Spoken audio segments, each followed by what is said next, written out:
mungkin dia tidak makan, nah, terus ditakdir gitu, kembali lagi, ya ada kemungkinan juga dia akan mati. Ya sama juga hati. Ketika tidak diberi ilmu, maka hati pun juga akan mati. Jadi ketika hatinya mati, pusatnya aja ini udah mati. Maka apa yang dikerjakan oleh zahir ini? Tangan, kaki, mata. Terus yang dikerjakan itu terus apa? Maka kalau boleh saya kutipkan dari seorang ulama, kalau tidak Syekh Fatah Al-Musili ya Syekh Sahal At-Tustari kalau tidak salah. Persis dengan yang disampaikan oleh adik saya tadi. Makalahnya gini. Alaisal maridu idza muni'at ta'ama wasyaraba wad-dawa'a yamutu. Ada Syekh tanya kepada siswanya, bukankah orang yang sakit ketika tidak disuplai dengan makanan, minuman dan obat semisal infus, apakah dia akan mati? Muridnya langsung menjawab, bala, iya, jelas mati. Kemudian syekhnya itu menimpali, ya wakadzalikal qalbu, begitu juga hati kita masing-masing. Idza muni'a anhul hikmatu wal ilmu salasata ayyam, yang hati kita itu kalau tidak disuplai dengan ilmu dan hikmah selama 3 hari pasti mati.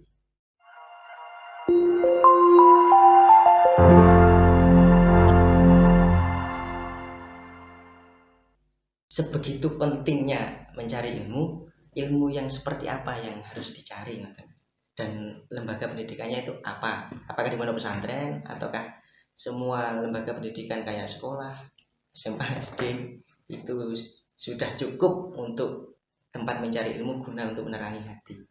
Ilmu yang seperti apa yang dicari adalah ilmu yang bisa menuntun kita untuk lebih mendekatkan diri kepada Allah, yang jelas itu.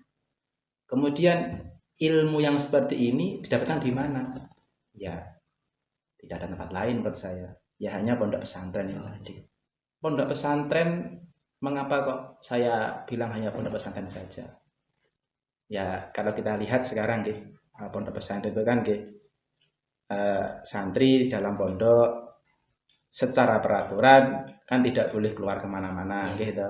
Ada jam wajib diniyah, ada jam wajib sekolah, ada jam nanti takror dan seterusnya. Hal ini dapat membentengi seorang santri tadi untuk terpengaruh dengan dunia luar. Kalau kita lihat sekarang kan di luar bagaimana pergaulan di sana, kan ya kita bisa, Mas Yusril bisa menilai sendiri lah bagaimana. Jadi yang tempat yang paling aman, tempat yang paling selamat ya di pondok pesantren itu tadi. Juga dalam pondok pesantren selain juga nanti terhindar dari hal itu, yang tidak kalah pentingnya adalah juga mendapatkan satu barokah ya tadi. Satu barokah. Kalau kita jelaskan barokah mungkin nanti agak melebar ya Mas. Iya. Kalau nanti di akhir saja. Ya. Kemudian juga mendapatkan doa daripada para masyayikh. Para masyayikh itu ya banyak kalau di Krasak beliau abah-abah, adik, kemudian yang juga yang paling utama adalah dari beliau almarhum Al-Mafrullah Romayai Abdul Majid.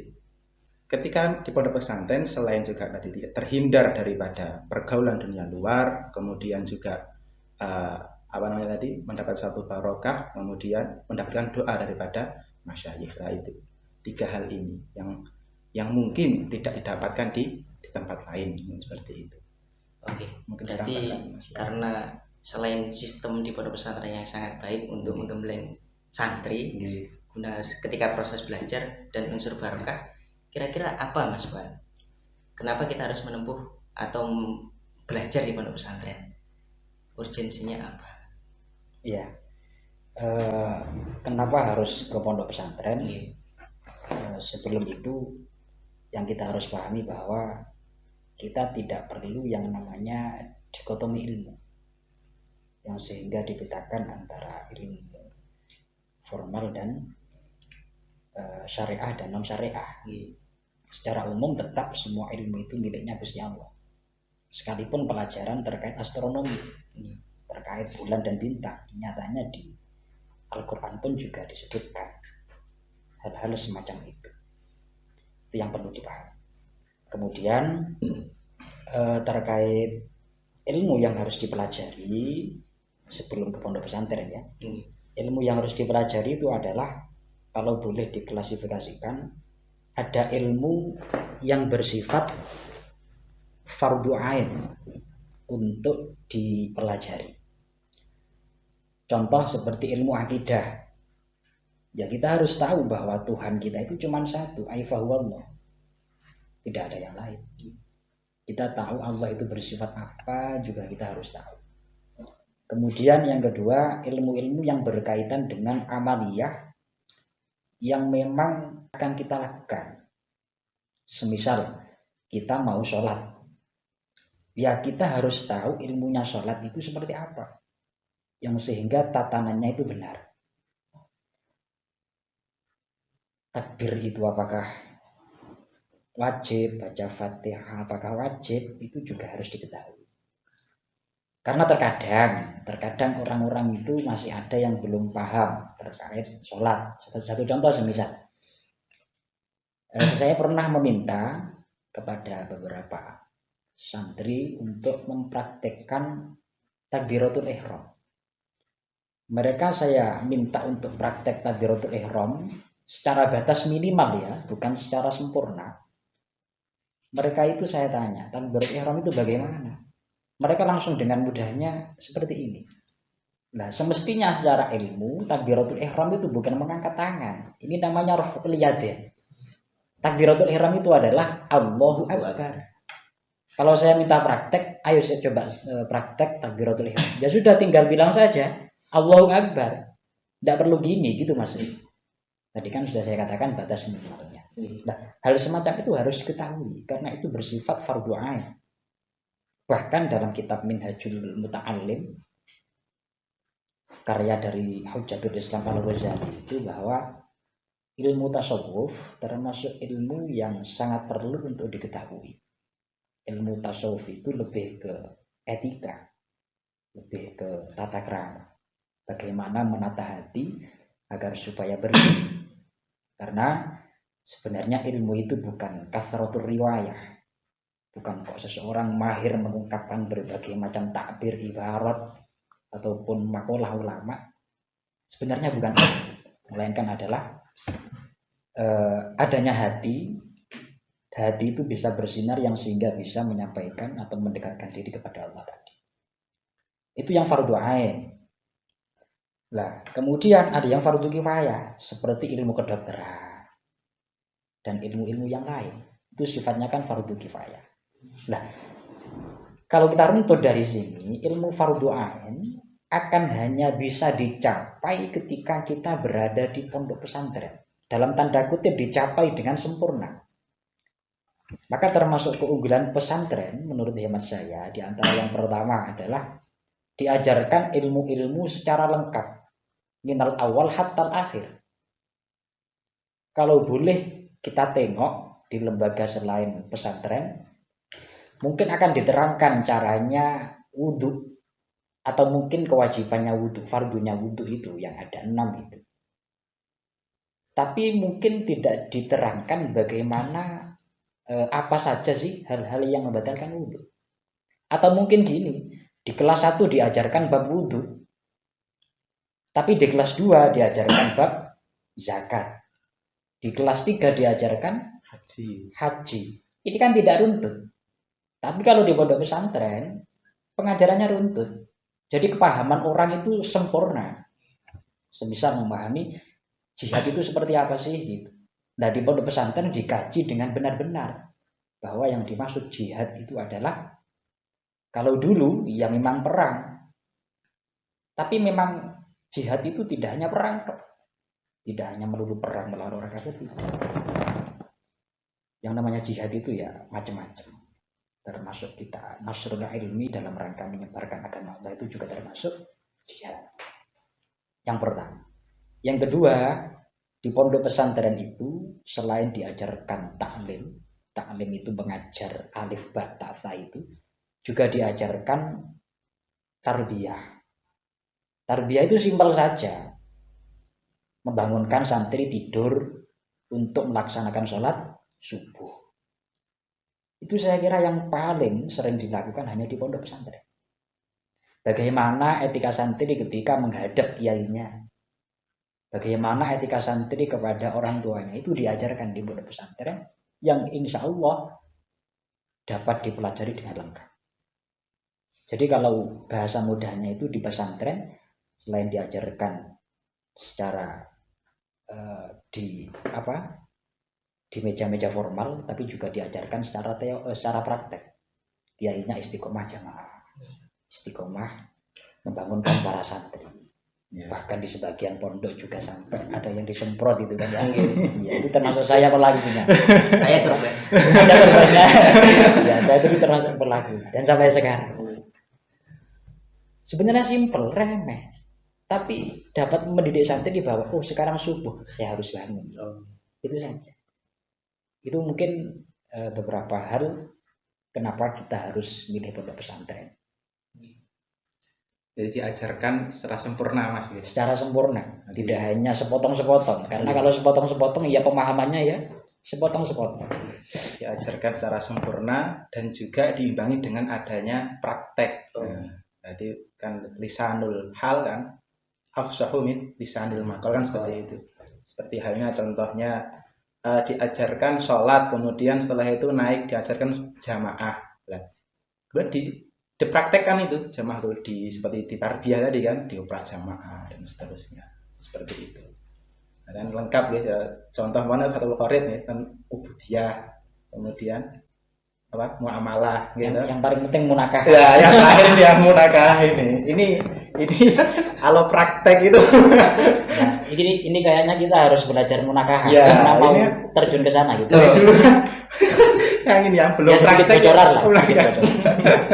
Ya, agar menyusul. Nah, nanti kan ya makanya istilahnya dari awal sampai akhir kan seperti itu, secara sempurna. Lah kita kalau belum munakah berarti belum sempurna kan antara ya.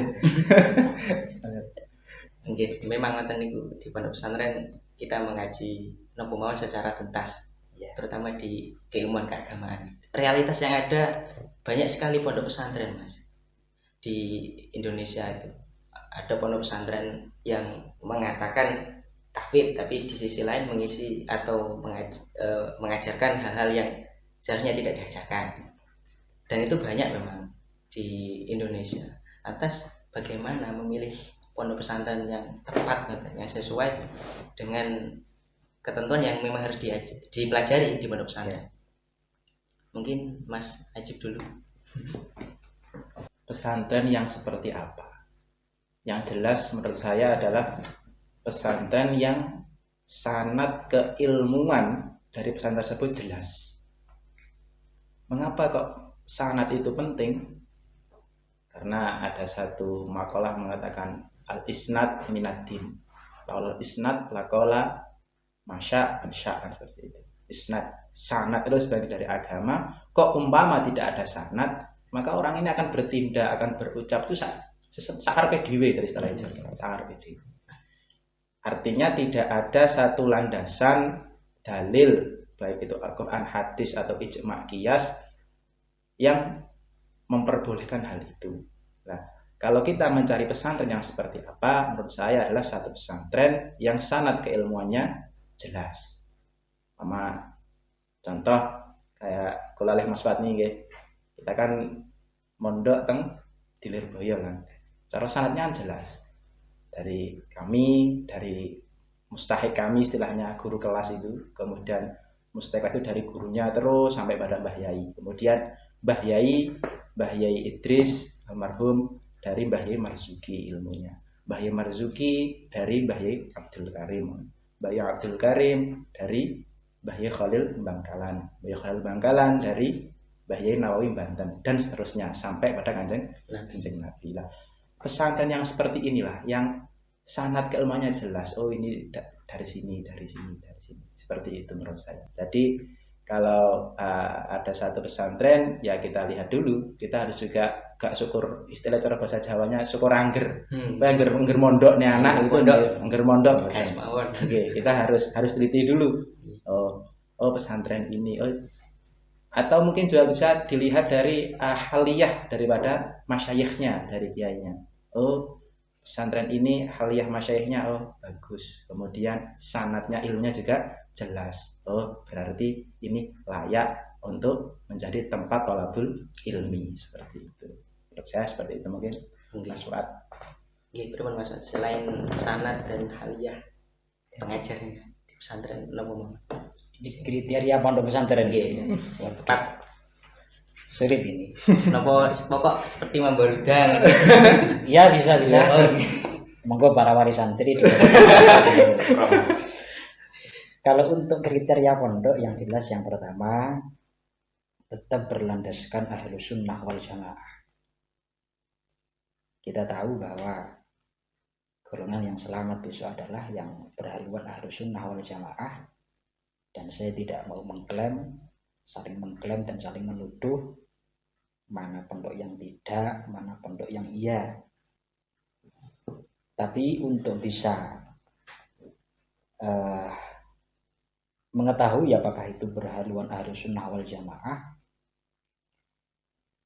kita harus tahu amaliyah di pondok itu sendiri, termasuk mungkin amaliyah kiainya, amaliyah santrinya, para alumninya bagaimana, itu kan dapat kita ketahui. Yang pertama. Yang kedua, pondok yang cara berdakwahnya dengan cara yang santun. Ya, ada amar ma'ruf nahi mungkar. Tapi yang perlu dipahami, amar ma'ruf caranya ya bil ma'ruf. Nahi mungkar caranya juga bil ma'ruf. Amar ma'ruf ya tetap bil ma'ruf. Kita memerintahkan sholat, ya ayolah dengan cara yang baik. Tidak terus kita jalan-jalan nemu orang ngasih cangkruk ngopi terus kita misal dia dicem pakai apalah atau dilikidik sampai nangis misal. Nah ya mungkar pun juga sama. Kalau ada kemaksiatan ya ada tahapan-tahapannya lah. Ya, sudah senada dengan dawuhnya Kanjeng Nabi bahwa ketika kalian melihat kemungkaran ya rubah saja dengan apa. Kalau mampu dengan anggota tubuh kita ya monggo.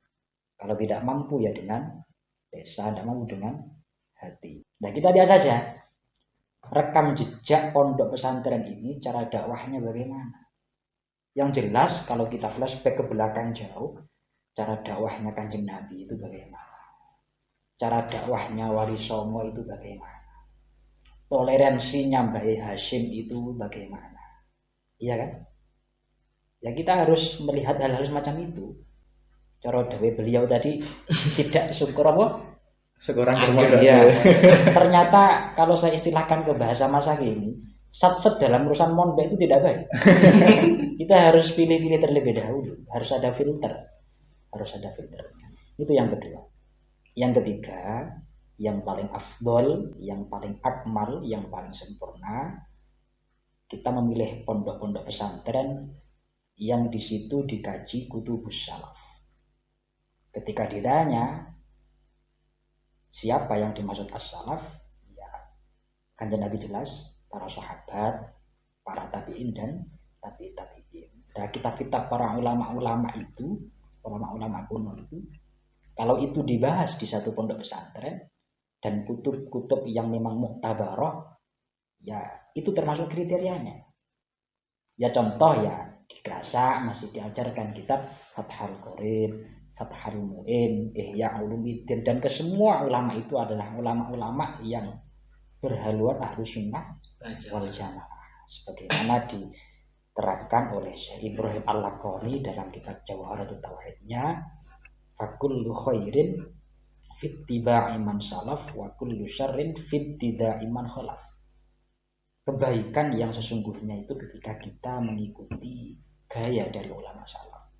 Dan keburukan yang paling sejati itu adalah ketika kita ikut-ikutan apa yang diciptakan oleh orang-orang masa kini. Masa kini dalam tanda kutip bahasa Indonesia. Karena kalau masakin dalam bahasa Arab itu artinya orang-orang miskin. Iya. Maka kalau kita aplikasikan di dunia yang semakin modern ini, secara penampilan monggolah, penampilan orang modern. Tapi secara hati kita harus pakai metode ulama salaf. dan itu insya Allah hanya ditemukan di pondok pesantren. Jadi ketika di pondok pesantren yang dikaji kitab-kitab ulama salaf, maka itulah termasuk kriteria yang tepat untuk mondok di pesantren. Jadi tidak sembarang. Pokoknya kaidahnya seperti tadi, tidak apa? Gak syukur angger. Gak syukur angger. Gak syukur angger. Ya.